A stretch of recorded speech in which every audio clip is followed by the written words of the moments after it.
I still wake up at night with the weight of it pressing on my chest, like something unseen is beneath my bed, breathing in time with me.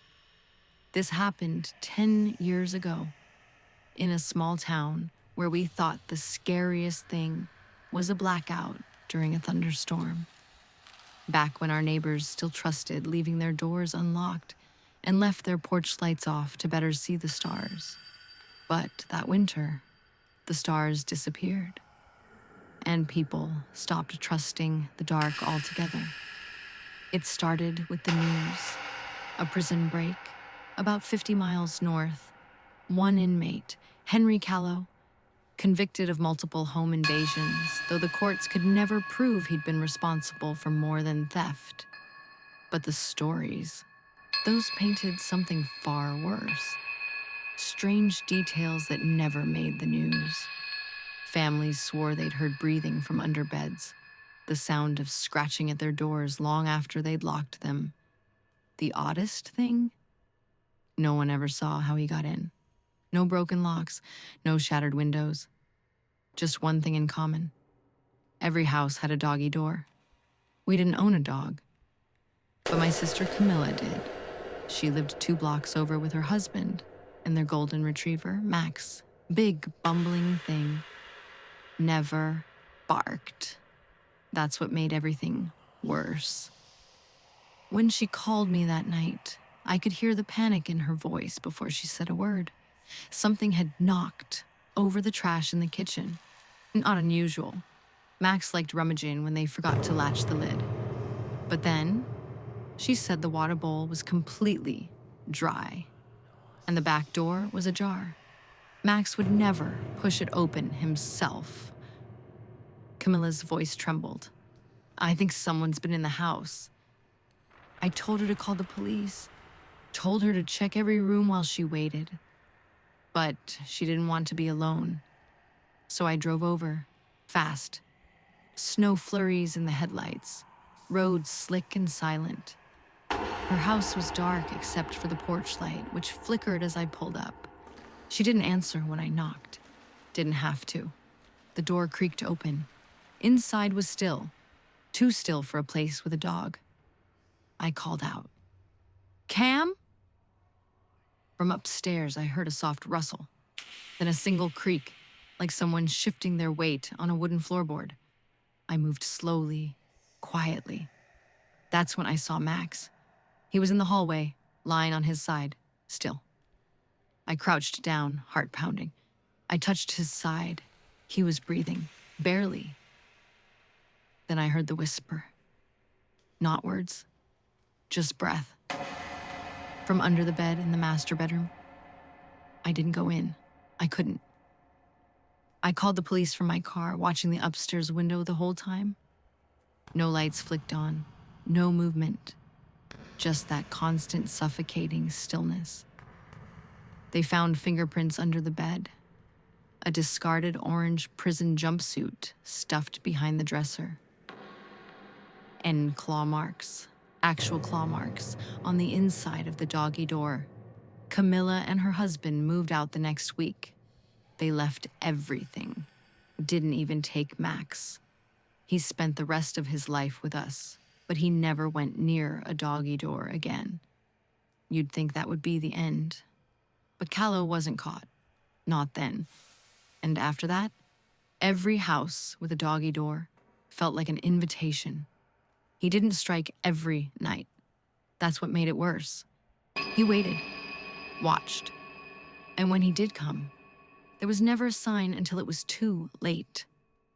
A friend of mine, Jared, swore he saw movement in his backyard one night. Thought it was a raccoon. His dog, Leo, wouldn't stop growling at the back door. When he opened it, he saw nothing. But Leo refused to come inside, just sat out there, staring at the doggy door, whining. That night, Jared found fresh mud in the hallway, and the next morning, Leo was gone. No blood, no fur, no sound. Just the doggy door swinging open in the wind. A week later, another neighbor woke up to find every picture on her walls turned upside down. It's like Callow wanted us to know he'd been there, wanted us to feel it. We did. People started sealing their doggy doors. Some ripped them out entirely. Others took to sleeping with baseball bats and kitchen knives. Didn't matter, because what none of us realized was that doggy doors weren't just a way in, they were a way out. He'd wait under beds, in closets, behind shower curtains, motionless, silent. And if no one noticed, he'd slip out the way he came in, leaving no trace but the gnawing dread that someone had been breathing beside you while you slept, the sound of nails on hardwood, the sudden coolness beneath the bed. It became an obsession for me. I started tracking the pattern. Every house, every report, every shadow. I kept a map on my wall, pins marking every incident. He was circling.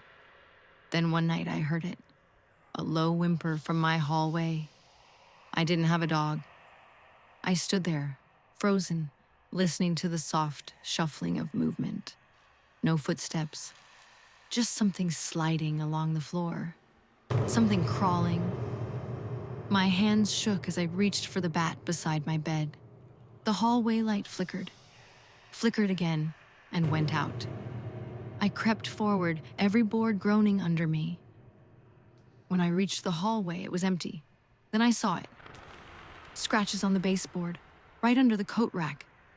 Low, thin, like made by fingernails. There was no doggy door at my house, but I'd left the window in the laundry room cracked. I ran to it, slammed it shut, locked every door, every window. But something still felt wrong. That sickening instinct in the gut, like I was already too late. I turned back to my room, my bed, and that's when I saw the shape. Not fully, just the shift of shadow beneath the bed frame. A hand, pulling back. I didn't scream. I ran out the front door, across the street, pounding on my neighbor's door until they let me in. By the time the police arrived, he was gone. But under my bed, they found claw marks and hair. Human, but filthy. Matted. I moved out the next day, burned the bed, and even though I moved states away, I still check. Under the bed, inside closets, behind the curtains, because they never caught him. And sometimes, just sometimes, I find scratches. Small ones, barely there, and hear the soft thump of something crawling on all fours. They say humans can't move like that no one could fit through a doggy door. But Henry Callow did. He still does. And if your dog starts barking at nothing in the night, check under the bed before he checks on you.